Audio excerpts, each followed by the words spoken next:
Okay, so why traffic is not your problem, and I'm going to show you how to profit hack the traffic that you are already getting. Okay, because you guys are running traffic, whether it's to an affiliate offer, to a Shopify store, to a funnel, to whatever, you're running traffic, okay? And you're trying to convert. You may be making some sales, but you're probably not making enough sales, because if you were, you might not be in this room, you'd be on your island somewhere, right?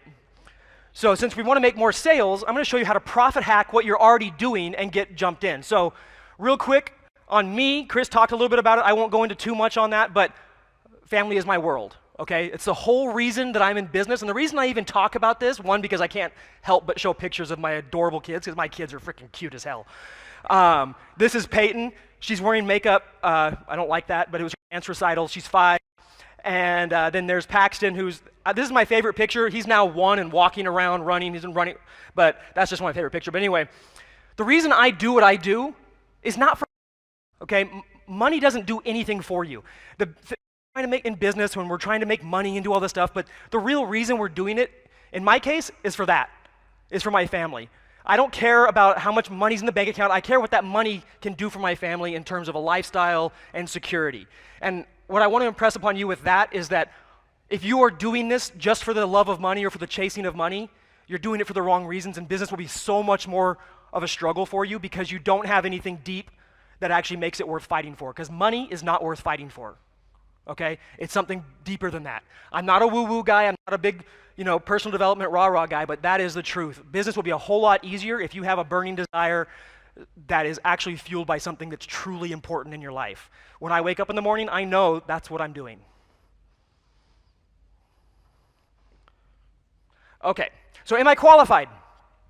Whoop, it went too fast, huh? No, I'm not, but I did write a book. And I think that's why Chris had me down here, was because I have a big old thick book that makes it look like I'm an expert.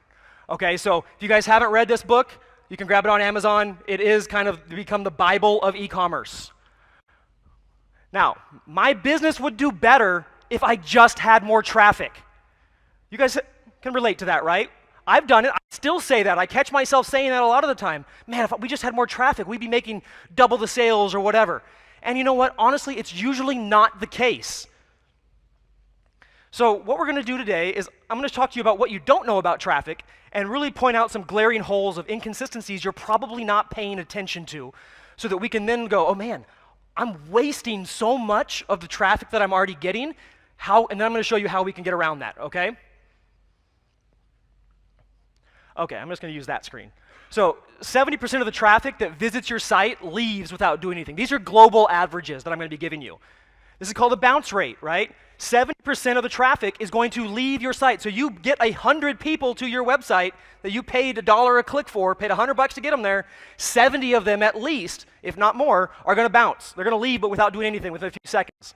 Okay, now in Shopify's case, some of the standard themes have an 85 to 90% bounce rate out of the cart, out of the box. So you're losing a vast majority of your stuff. Now, of the traffic that does stay on your site, that remaining 30%, that 30 clicks, 84%, again, global averages, are going to leave after looking at a product they're interested in. Okay, this is considered page abandonment, okay, product page abandonment. 8.5% will add the product to their cart and never check out. Okay, this is shopping cart abandonment, right? 5% will add the cart or the product to the cart, they'll start filling out the payment details, and then they're going to abandon the checkout. All right, so what we have right here is a whole lot of loss, right? Now, 2.5% on average, and I am being incredibly generous here because I'm averaging in sales funnels, will actually complete the purchase. Most Shopify stores, most e-commerce stores globally have a 1 to 1.5% conversion rate before optimization. And optimization is not necessarily as easy as some people think, okay? So you spent $100 to get 100 people to your website, but only 2.5% of 30%, cut down by 84, cut down by 8.5, cut down 0.5, that little tiny fraction are actually going to complete the checkout. How many of you guys want more traffic now? No, now you're like, crap, I don't want any traffic. This is expensive, right? This is what we're going to talk about, okay? This is why people don't pay attention to.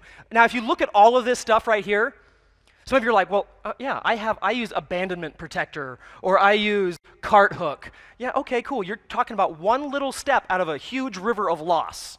Okay, so what we're going to do here is we're going to get into fixing this. Now, a few more statistics just because I want to really beat this home. 99%, again, global averages, will not buy on the first visit, okay? 75% have an intent to return, okay? This is the people where life happens, right? How many of you guys have ever been shopping online, you add something to your cart, and then the phone rings?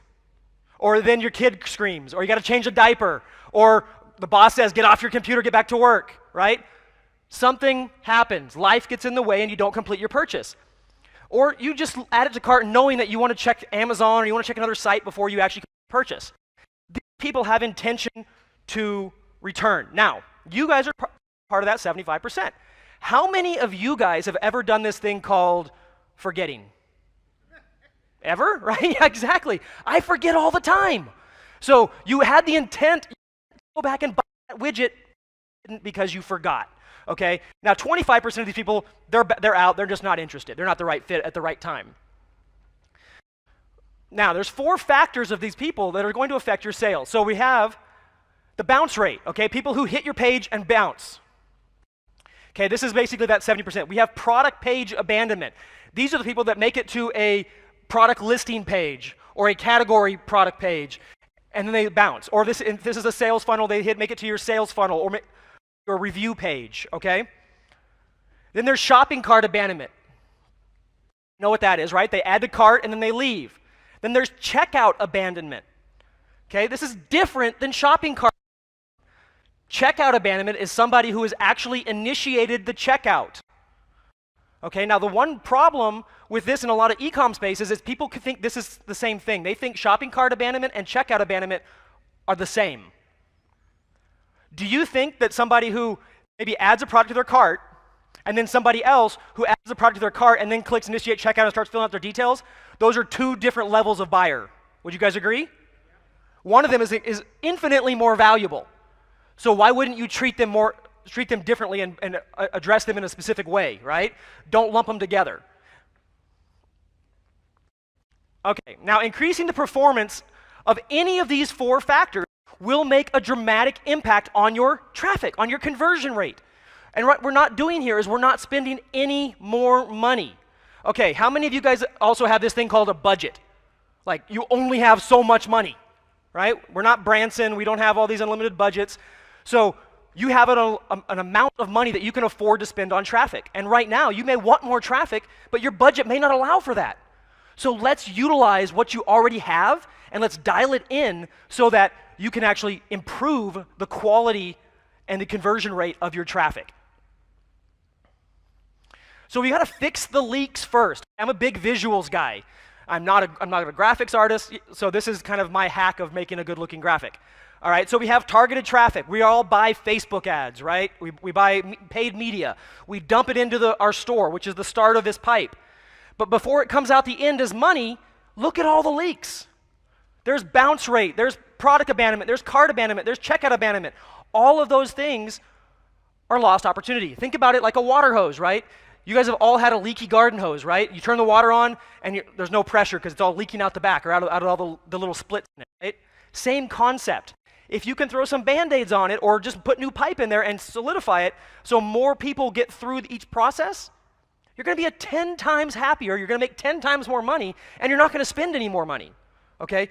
These are the things that we focus on in our businesses before we ever consider spending more money on traffic. These things also can take what you think is a losing offer, man, my product, nobody wants to buy it, or things like that, and turn it into an offer that actually converts. Because it may not be the offer. It may not be the issue. It may be that you're leaking too much traffic and not enough people are getting through to make it profitable. The good news is there is a solution. You're not going to like the solution, however, because it's called split and multivariate testing. I just learned how to say multivariate. I actually used to say it some other word because I didn't know what it was. But split and multivariate testing is not a lot of fun. Split testing is complicated. It's totally geek stuff. It is not fun to do, okay? And it's hard because you got to know what to split test. Split test is when you make a change on a page and you run it against an identical or a control page that hasn't changed. So I'm going to change my headline or I'm going to change my price, and you're going to run traffic to both pages and see which one converts better. You can only make one change at a time in a split test. So if you have 10 things to test, that means you have at least 10 split tests. And split tests are only valid if you have enough quantity of traffic to make it statistically relevant. So if you get 10 clicks to each one, it means nothing. Okay, so you have to spend a lot of money split testing. How many of you guys know who Ryan Deiss is? Digital marketer, right? Good buddy, great company, amazing guy. I love what he and Perry do, and I love how addicted to split testing they are. But look at this. This is old, but $15 million in marketing tests, over 3,000 split multivariate tests. The number's way, way, way beyond that right now. Okay, first of all, split tests are boring. Second of all, they cost money. And third, they take time. I don't have a huge team to do that. I don't want to spend $15 million, or even I don't even want to spend $10,000 on testing, which I've done many, many times. So the reality is on this, who has time for that? That's the whole point of this presentation, guys. Because I want to give you 4 easy to implement recovery strategies that will take a total, if you're slow, of about 5 hours and 25 minutes to implement, and will boost your business by 184%. Does that sound better than split testing? Absolutely, right? And these are all proven. You know why? Because we've spent years testing and spending all that money doing the split tests and doing these kinds of things. Not, just because I say I don't like doing it doesn't mean I haven't had to do it, because there was no way to find the data otherwise. Okay? But what I can do now, because we have had so much volume, we've worked on so many different stores with so many different partners with our own stuff and with others, we've seen it across all these different industries. We know what works. Okay? So there's some simple tweaks, simple hacks that we can input into your business that will make a dramatic increase, up to basically 184% of boost from the traffic that you're already getting. So I think this is a pretty cool way to kick off a session, right? You're not going to get some long, drawn-out thing. You're going to get some instantly implementable hacks that you can drop into your business right away. So strategy number 1 is combat the bounce. We got to kill that bounce rate, okay? So combating the bounce. What is the bounce rate again? Let's just refresh real quick. It's when someone leaves their site after visiting, okay? They don't do anything. They may not let the page load, or they let part of it load, and then they bounce, right? Now, there's a lot of factors that can affect your bounce rate. There's a ton of them that can affect your bounce rate, okay? But a couple of the main ones are your page load. Pingdom and webpagetest.org will tell you your page load speed and how they interact with your site. Now, page load is when you click on like a link to go to your site, how long does it take before the whole thing loads, right? How many of you guys love waiting? No? How many of you guys have ADD? Everybody does now, because we all have internet ADD, right? If it's not instant, like we're 40,000 feet in the air in an airplane and the internet goes out or slows down and we get pissed, right?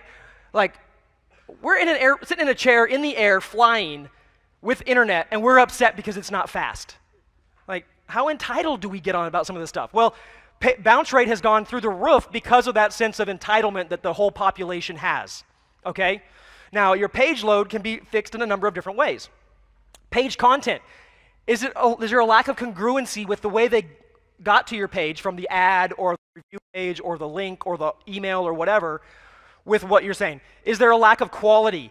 Are there spelling or grammatical errors that are so glaring that they just push people off with a trust issue? Is there a visual appeal or lack thereof? Okay, if you are selling to a market where they have a very high aesthetic in terms of artistic nature or a style or certain colors turn them off and you're not utilizing that, people could bounce. Okay, the page is too busy. There is too many things going on. This is a huge problem with Shopify stores. Okay, most themes have like 11 links above the fold or 11 places to click above the fold. How do you know where to click? Okay, you want your buyer to do one thing, right? Click on a product, add it to cart, and buy it. That's what you want them to do. So why are you giving them 75 different ways to get confused? Okay? Now, the other thing is that, I'll give you a perfect example. How many of you guys have heard of Organifi? Okay? Organifi, another good, amazing product, Drew Canoli, It's a green superfood, okay? Millions and millions and millions and millions of dollars a month. Their store converts terribly. He's going to hate that I said that, but it's true. We're fixing it. He's really going to hate that. I got to get over that. Excuse me.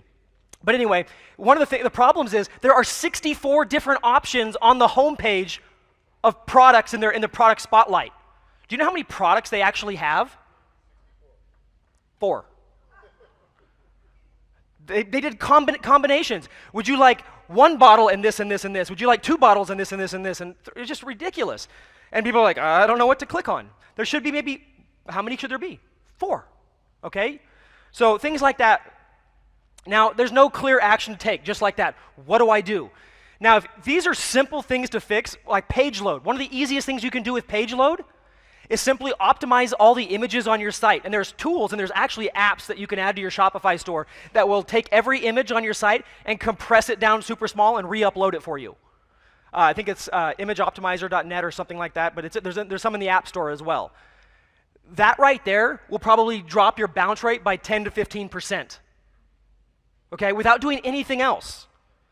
And then if you fix some of the other little things, there's some cool stuff there that can happen. Now, all of these take time to solve, okay, with an exception of the image thing. That's the one everybody should do because you don't have to do it. It's an automated thing. So if you have a Shopify store, make a note literally right now, optimize images on site, all images, including your logo. You know the logo is one of the biggest time sucks on a website, on page load, because what do people do? They pay to have a logo created, right? And when you have a logo made, you have it made so that you can also print it, right?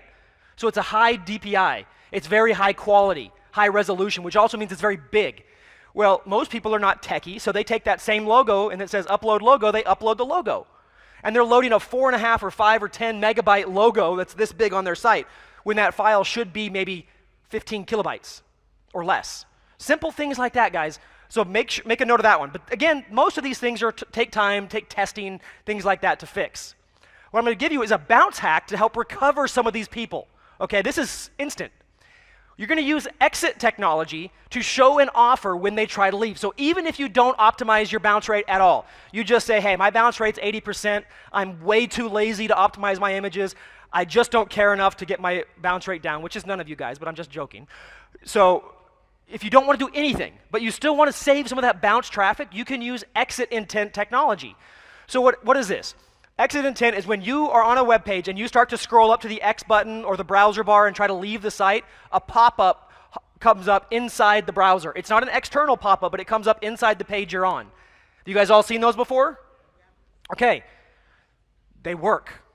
They work very, very well. So 9 out of 10 times a lead capture page or with a lead magnet are going to be your best bet. So some kind of opt-in. Hey, get 10% off. Hey, get our guide to the 7 body detox things that you need, or the 7 considerations you need before buying a barbecue. Whatever it is in your niche or market, okay? Some kind of lead capture. Now, people are like, oh, what am I going to do? If you don't have any idea, just do a discount. You can do a coupon. There's Abandoned Monster, I can't remember what the app is called, but there's one out there that it's free and it'll automatically instantly generate a coupon for every person that opts in for your store. So if you have no creativity or any other idea, just use that. Okay, so some resources that are non-Shopify specific are bounceexchange.com and then Opt-in Monster and getrooster.com. All 3 of those work. They're non-Shopify specific, so they work on any platform, but they're basically a lead capture, okay? So an example, this is XERO Shoes. This is Steven Sashin's company. They're a several million-dollar company. They make those flat shoes, right? They're all about shoes that you almost can't feel you're wearing because it's better for your feet, 0 incline, all that kind of stuff. They're a really great product. Now, they had a big bounce rate. They added this exit offer, which grays out the page you can see, and then it pops up saying, hey, get our free report, find out why barefoot, what are they hiding? Why are our shoes better, and what are other companies hiding? Only 2.5% opted in for the report. Now, for those of you who've ever done list building, how many of you would be excited about a 2.5% opt-in rate? Really? Most people would be like, man, that sucks. Okay? Because if I'm doing a list building campaign, and Chris can attest to this, we want 50 to 60 to 75% opt-in rates, on average, and if it's a really cold traffic, maybe 30%. 2.5% is considered incredibly low. But in this case, it's amazing because it's a recovered lost opportunity. Okay, so bounced traffic, they're gone, right? They're not coming back, but you got 2.5% of those people to come back. So you just basically, it's a found money, right? Or found prospect. Does that make sense? Okay, so 2.5% is very low, but a lot of our customers actually, and the reason I say this because they're like, I'm not going to implement that. It's not worth my time for 2.5%. Okay.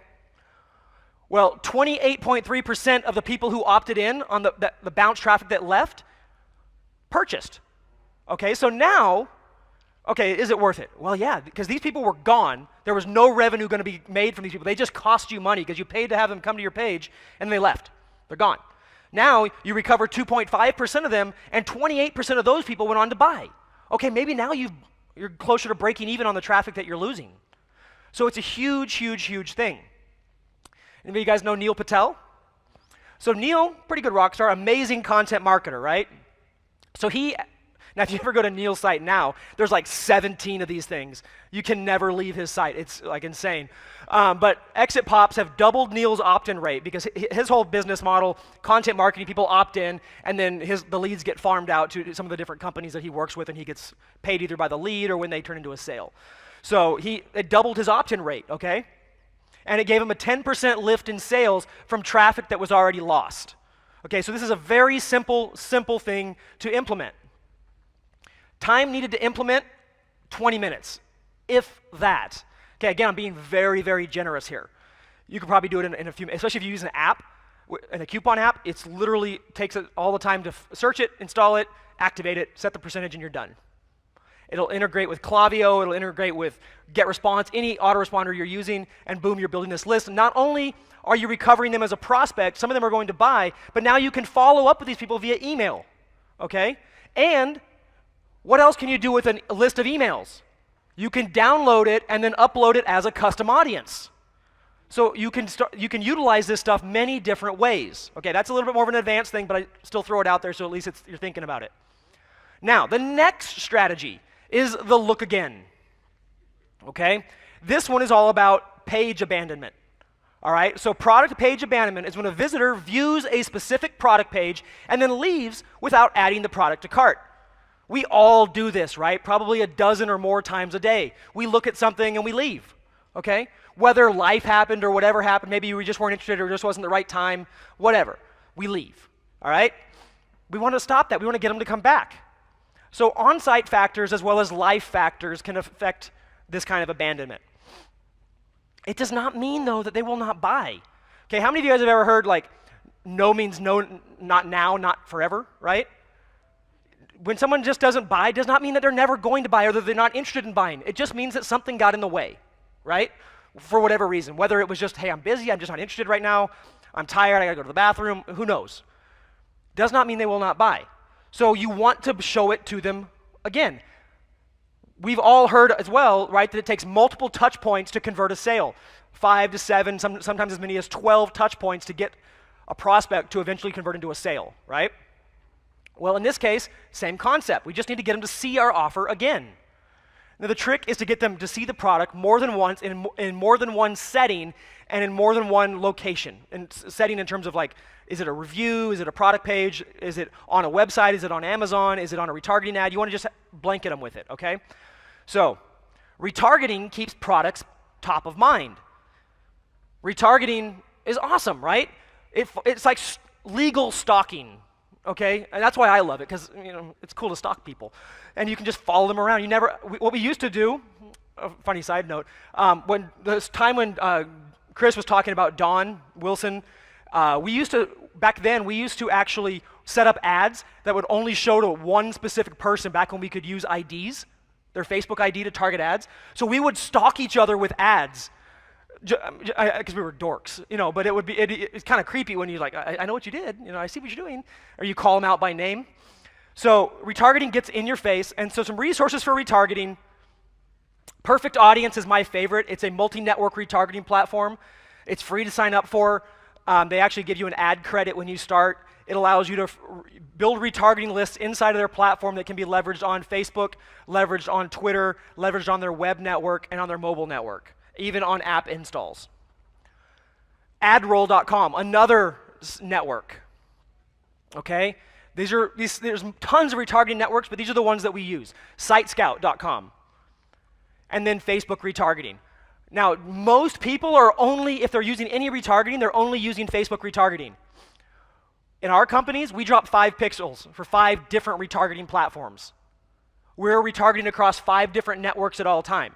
Because every time you add another network, you expand the reach. Okay, because each network has its own network of sites that they can show ads on. So every time you add a network, you add more ability to reach your customer wherever they go. The ads are the same, they're just going out to more places, okay?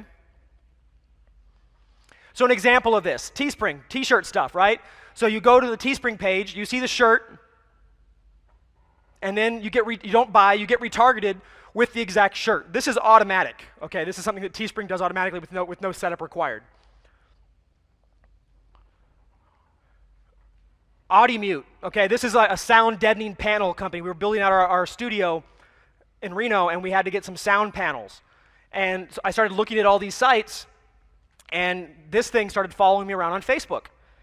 It's just this is not even good retargeting, because it's just retargeting the company itself. I certainly did not look at a audio panel that was a picture of a sunset over a bed or whatever it was. That was not what I was looking at. I was looking at those ugly egg crate type things that you put on a studio wall. If they were smart, they would have retargeted me with exactly the product that I was looking at, okay? Simple things, but this works better than nothing. Version done is better than version none, right? So at least they took action. I guarantee you they're still profitable with this retargeting ad, even though it's non-specific. LegalZoom, even these guys who get nothing right, these guys are the worst marketers in the world, okay? And almost all of us still use them because it's so bad it still works apparently, right? So LegalZoom, they hit you with, they even got it right. We were looking at LLC stuff, and then they retargeted me with a LLC formation page to get me to come back. The fun thing was I clicked on it, and I went to their page for creating a will. So part of it wasn't work. So at least get your pages right if you're going to do this, okay? And then Zappos, okay? These guys are rock stars. my wife was looking at these shoes, and this is actually a true story. She really was looking at these shoes. I was teaching a training on retargeting, and my wife came in the room. It was on a webinar, and she stood there. I didn't know what she was doing. She stood there, and she goes, afterwards, she goes, now I know how that works. I wondered how all this stuff worked. I'm like, oh, okay, didn't think anything of it. So the next day or a couple days later, I am at home. I'm on my home computer, and I'm working, and all of a sudden, these high heels pop up on Facebook. They pop up on Huffington Post. They pop up on, and I'm like, what? I know I'd never even seen these shoes before, but they started following me around. And I'm like, my wife has her own computer, but what is she doing? She's retargeting me to get me to like, hey, honey, I want you to buy these for me, right? And she goes, hey, did you see those spiked shoes? I'm like, oh my God. So hashtag, don't teach your wife retargeting, okay? But anyway, that works really well, okay? It's the exact shoe, it's the exact thing, and I did not buy those shoes. We went to Tory Burch instead, so I still lost. Okay, so how important is retargeting? Okay, so retargeted ads led to a 1,046% increase in branded search. This is when people, now that they've started to see you more, they're more inclined to do a search, whether it's on Facebook or on Google or Bing or whatever else, for your brand, for your product. Okay, so a 1,000% lift. Websites see a 726% lift in site visitation, meaning that much more people start coming back to your site after 4 weeks of continuous retargeting. And retargeting can lead to a conversion rate increase of as much as 132%. Totally worth doing. It is also the cheapest converting traffic you will ever buy because it's targeted. It's so much targeted. It's so much smaller, but it's so much better. Time needed to implement this, I say 2 hours. If you have to think of an ad creative, get an product image, hook it all up, sign up for multiple networks if you're going to do it that way. But at the very least, use Facebook. If you're already set up there, at least get your Facebook retargeting set up at a product page level. Super easy to do. And you can do cool things on Facebook Shopify and you do dynamic placement retargeting where all you do is install the app and whatever pages or products, it'll show them in sequence. I mean, it's so easy to do now. Technology has made it a no-brainer and to be in business for yourself now. It's so easy. Now, number 3 is reconvert, okay? We're going to try to get these people back. We're going to buy them through traffic to come back and do what we want them to do. So the effective global shopping cart conversion rate or abandonment rate is 68%, okay? Which is pretty high. Now, cart abandonment, again, is when someone adds a product to the shopping cart in their store, in an e-commerce store, then leaves without clicking the checkout button or going to any of the checkout details, okay? Again, we've all done this. Some of us do it just like as an ad for later. Some of us do it because life happens or whatever else. 4 main reasons, though, of why people abandon the shopping cart. Unexpected cost. This is the big one, and it's usually shipping related, okay? If the product costs more, or if you add a bundle, things like that. Anytime someone has a surprise pop up in a purchase that they are not aware is coming, it usually causes a major disconnect. And the last thing you want is to have a disconnect during your buyer's checkout process, right? So be very upfront with everything. You can put shipping estimators and calculators and stuff like that on your product listing pages so that they can know what's coming and what's going to happen and how it's going to work, okay? Browsing, they got distracted, things like that, it happens. No guest checkout. This is a huge one. Actually, there's 4 strategies, but I think there's actually 5 now that I mentioned this, so I just can't count. So I'm going to throw a bonus strategy at you guys in a second. So remind me if I don't talk about it. I think I will. High price requires consideration. This is a big one, especially if you're selling more expensive products. Things $70 to $100, $200, $300, $400 or more, right? It's not an impulse purchase, so it's something they have to think about. Or do I really need this? Do I really want this? Is my wife going to flip out on me? Or is my husband going to flip out on me? Whatever, right? So shopping cart abandonment is an $18 billion per year problem, and it's getting bigger because more and more stores are coming online. And abandonment, you're never going to get rid of it. But some of that is your money, and it's lost money. So how about we recover a little bit of it, or a lot of it, right? So let's get them back to the cart. There's 2 ways to get them back to the cart, and now we're going to get into geek talk. DCR, dynamic cart retargeting, okay? Sounds complicated, but there's apps that do it for you. Basically, it's just retargeting them with whatever product was in their cart. DFU, dynamic email follow-up. This is basic email cart abandonment. Hey, come back, right? You forgot your product. If they are a new customer, meaning they just come to your site for the first time and they don't have an account, typically you don't have their email address. So you can't hit them with DFU, you can hit them with dynamic cart retargeting. And if they do have an account or they're an existing customer and you already have their email address and you know who they are, then you can hit them with dynamic cart retargeting as well as dynamic email follow-up. So Onnit, how many of you guys know Onnit?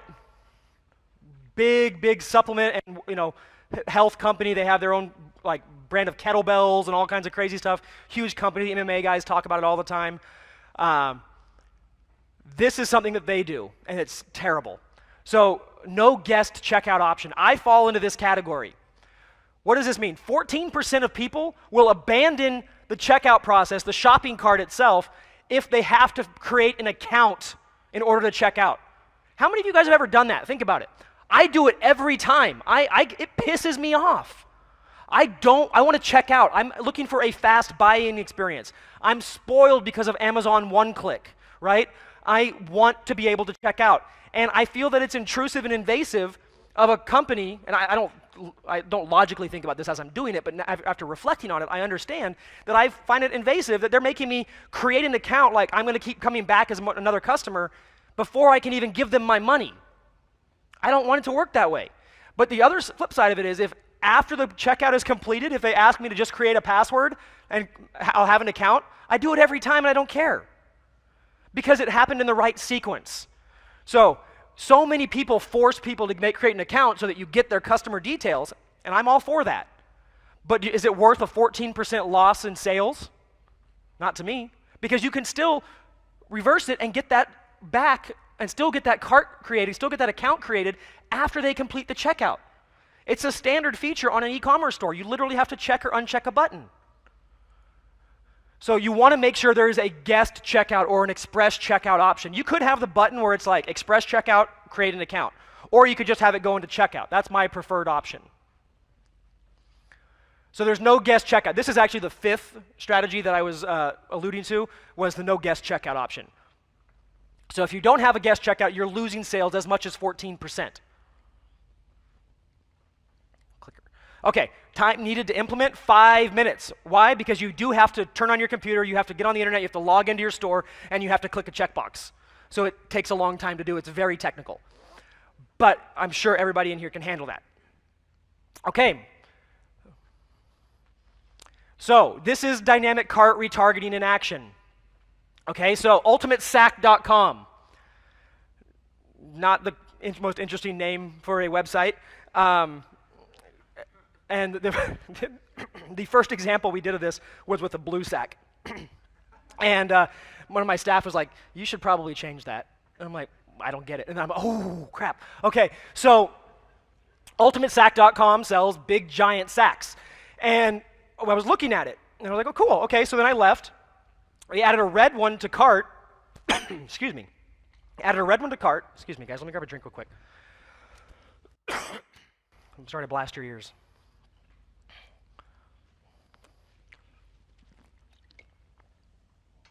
And what do they do with their ad? I added the red product to the cart. I abandoned the cart, and they hit me with retargeting with a red, big, giant sack.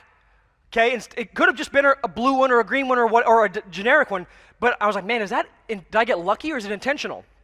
So I went back and did it a couple different times with incognito browsers and different things, and the same image was there. They just had their Photoshop guy change the color to and they matched it up with every color you added to the cart. This is dynamic because it's the actual product that I added to the cart, okay? Now, you may not have variants where that's not a problem, but the point in the example is you want to show the exact product that's in their cart. You don't want to just say, hey, you have items in your cart. That's what so many people do. What store, what items? I don't know. Show me what I got. Show me the product. Okay, so that's the retargeting ad. My clicker is still being goofy. Sorry, guys. So right channel radios. This site just sold, okay. This is E-commerce Fuel Podcast. You guys have ever listened to that? This was his, Andrew Udarian's company. So this is dynamic email follow-up. Okay, so we added the Cobra 29LX thing, CB radio, whatever it is, to our cart. We left. We had an account. And you can see it said, hey, Andrew, you left something behind. Okay? So it actually shows them what they left in their cart via email, calls them out by name, gives them a link to finish their order straight to their cart. Okay? This is the email side of it. So if you have their email address, you can do this and the retargeting, doubling up your effectiveness of your recovery campaigns. So the visual HTML emails work best. You can do it with a straight text email, but the visual aspects of email work so much better with physical products because it reminds them, puts it in their face. Oh yeah, that's cool. Okay? Show them the product, show them your cart. If there's multiple items in their cart, show all the items. Okay, we're not clicking at all. Clicker, guys? Okay. Whoa, whoa, whoa, whoa. Go back, go back, go back. Or I go back. Okay, let's just sit right there. Okay. Stay. Okay. All right, so Build, Grow, Scale, our company. We have a dynamic cart retargeting campaign running using Infusionsoft. So the point of this example is to show you that it can work with other things as well. So this is a hybrid funnel with a digital product front end. So those of you doing affiliate marketing for regular products or doing info marketing or doing a hybrid model, which I highly encourage where you're leveraging both digital and physical products, you can do this. So we saw a 13.33% boost in revenue simply by using dynamic cart retargeting. Okay? All it was a retargeting ad. Now you look at it, this is the app, the tracker that we were using. So you can see we had 360 abandoned carts during this time period. $18,655 in lost sales. We were able to recover 48 of those, of the 360. So not a huge number, but it was still an extra $2,400 in our pocket that we didn't have before. Now, you look at, I lost 18, but I gained 24. You're like, man, that's not that exciting. But the reality is you were never going to get any of that money back. Those were gone. Okay, so we still recovered 24. But I bet most people are still thinking about the 2,400. You know what? I don't even care about that. Do you know what I care about? 48 new customers. Because I know that in this business, my average lifetime value of a customer is over $1,000. So what do I care about? The front end? Or the fact that I got 48 new customers pixeled and emails and in my system with product that I can now continue to sell to for the lifetime of them as a customer. That's what's important. That's why you do this stuff. Business is a long-term game, okay? Quick wins, yeah, they're cool. But don't focus on the dollar value. Focus on also what the long-term value of it is to your business. So the time needed to implement this, about 2 hours, okay? To think it all out, maybe write the emails, get the pictures, do the formatting. You could do it faster, but about 2 hours, okay?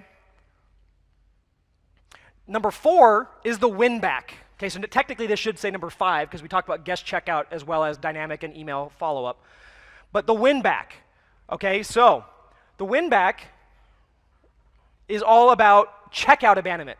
These are your best people, okay? These are the people who are most likely to convert because they actually started checking out, right? They started filling out their payment details. They had their credit card in hand, and then the baby woke up. You know, life happened. Boss walked in the room. Internet died. Couldn't check out on the cell phone. Whatever. Something popped up, okay?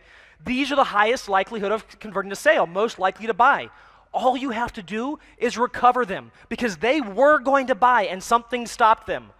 So they may only need a small nudge and they come back. So we use a win-back campaign to bring these people back to life, even if they never submitted their information. This is where it gets tricky. This is where it gets ninja-y-ish stuff, right? Okay, so we talked about the whole guest checkout option, right? Where if it's a new customer and you don't make them create a account, you don't have their email. Not necessarily. So the win-back, this is the most advanced of the strategies. Certain platforms can use it. Sometimes you may not be able to yet, but definitely make note of it. And as soon as you're able to in your business, implement it because it's amazing. Okay. So it's an automatically triggered email campaign that uses sequential follow-up to recover the purchase. What the hell did I just say? Okay. All right. So it's an email campaign. So it's a series of emails that are automatically triggered when the person hits the checkout page, starts filling out their details, but does not complete their purchase. Sequential, meaning that it happens in a specific order. Okay, so your emails are linked. They're not just random emails. They build on each other, right? So it builds up to a bigger impact to try to get them to come back. Now the follow-up sequence includes 4 main emails, each with its own angle. The first email is the reminder email, okay? This is, hey, I saw that you started to check out, you didn't complete the purchase, did something did life happen? No worries. Here's a link straight back to your checkout with all your details still in the cart. Cool, we've all seen emails like that before, right? The next one is incentive number 1. So this goes out later, and it's like, hey, notice you were going to check out, you didn't finish, I already sent you 1 email. I don't want you to miss out on this product that sells fast or whatever else. So, hey, let me help you get over the hump. I know we're new in our relationship together. So how about I give you a 10% discount to test us out, and I know you'll love it. Okay, there's email number 2.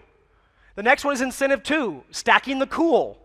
All right, hey, I gave you 10% off. You still didn't take action. All right, you drive a hard bargain. I'm sorry, you're way better at sales than I am. I'll give you free shipping too. Okay, why?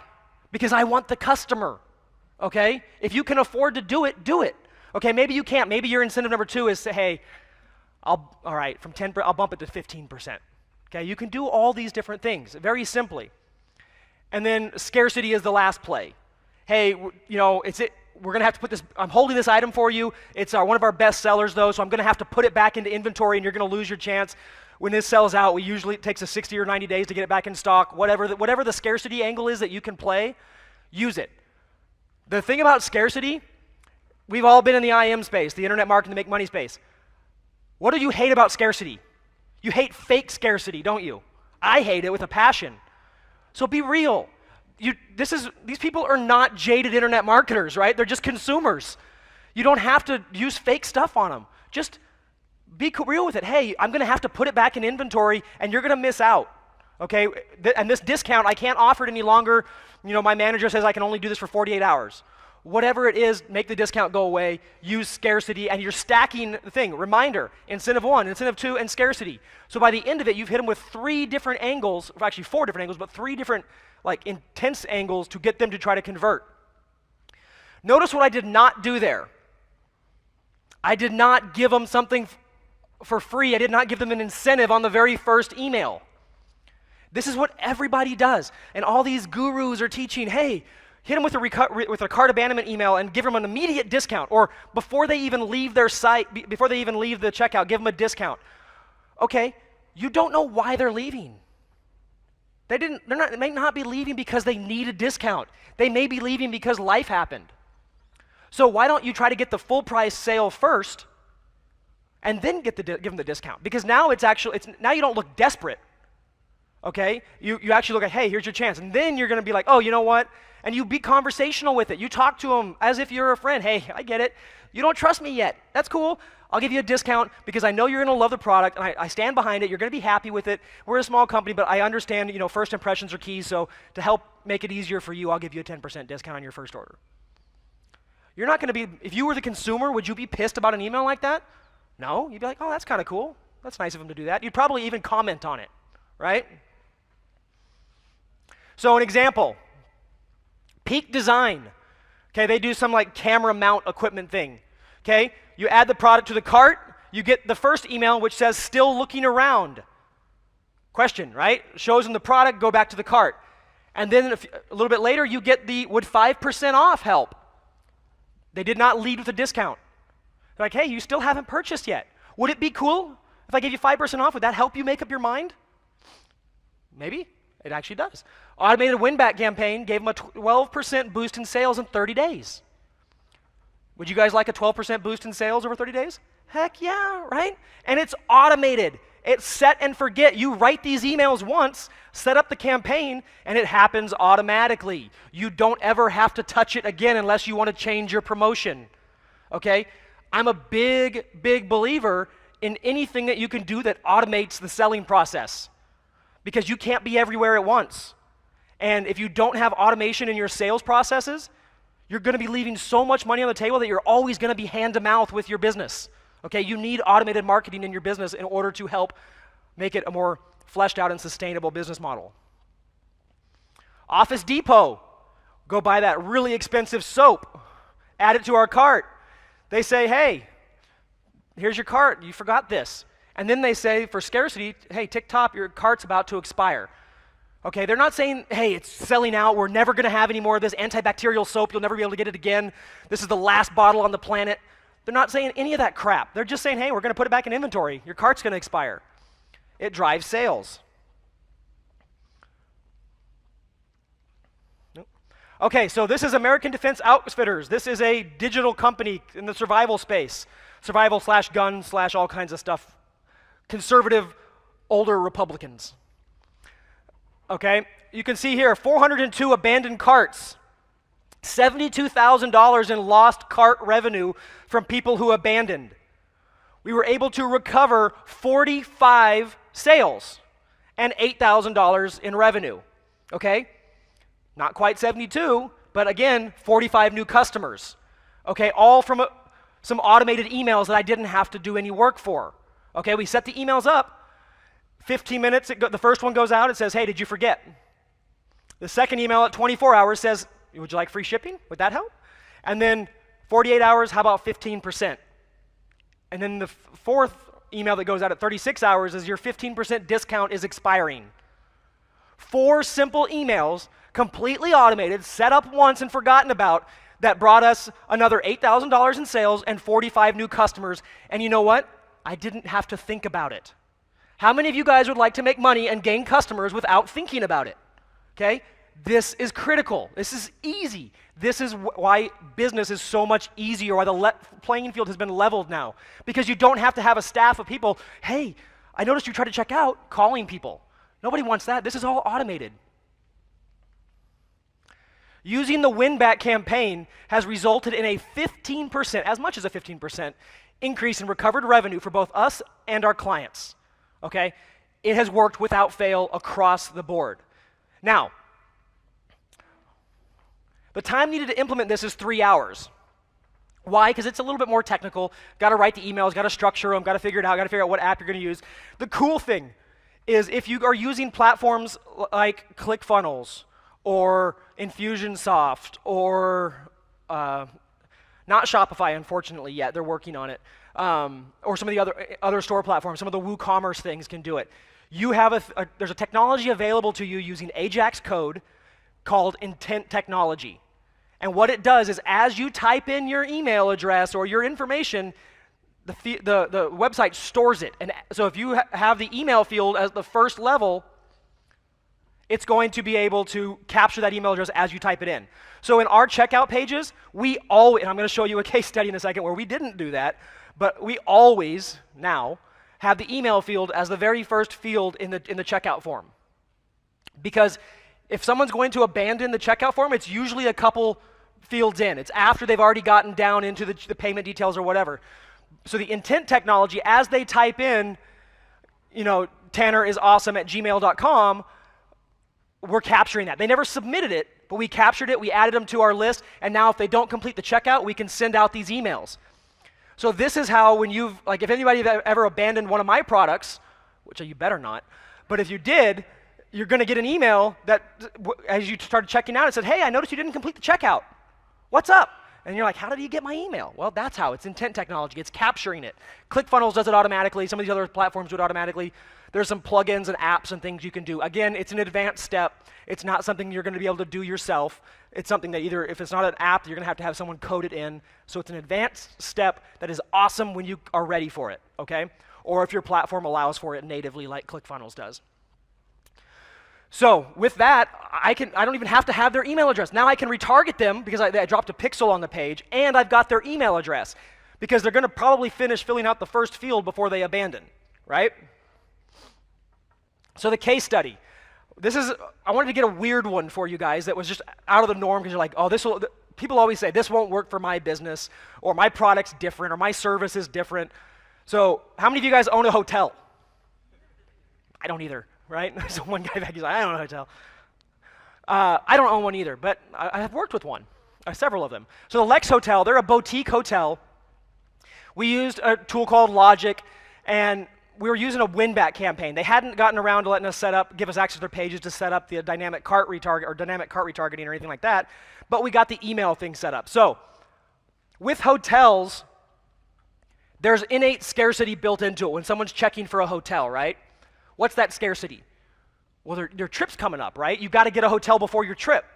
And then the other thing is everybody knows hotel prices get more expensive the closer the dates are to when you actually book your room, right? So hotels have a limited window, and buyers are a little bit more primed to take action quickly than some other products. So this uses intent technology that allows the win-back campaign to start. Now, if you looked at here, the email form is way down the page. Stupid move, because we just used their basic checkout. Once we fixed it, we moved it to the top, and we got even more people on the campaign. So these stats are even with it being that far down. If it was up at the top of the page, you'd have even more recoveries because you'd get more data, right? You guys with me on that so far? Okay. So dynamic email follow-up. They come here to check out, and they abandon the checkout. Okay, so with hotels, price is the number one objection. And time is of the essence. So with this win-back campaign, because we know that time is of the essence and price is the number one objection, we immediately hit them with a discount. Okay, so I'm breaking the rule I just told you about because in this case, it makes more sense. So why did I tell you the rules and then I broke it? Because I want you guys to realize that there are no rules, right? There's only guidelines and best practices and things like that, but there's always going to be something that changes. No matter what I say, no matter what Chris says, no matter what Jim or Don or any of the other speakers that you're going to hear from, whatever they say, they're all guidelines. There's always going to be a case where it doesn't apply or it should be changed or something should be tweaked. So, don't take it as like sacrosanct, like it's the only way it can be done. Now, this email looks god-awful. It offends me. But this is what the hotel wanted it to look like. So we worked with it, okay? So we offered them a discount, okay, on the first email saying, hey, you tried to check out or you started to look at a room, but you didn't book your thing. How about a discount? I know hotels in New York are expensive, and we want to earn your business. Let's start with us putting our best foot forward by giving you a discount, okay? The win-back campaign has resulted in a 10.4% boost in rankings. Okay, so you can see this is with the email at the bottom of the form, so people were abandoning even before they got there.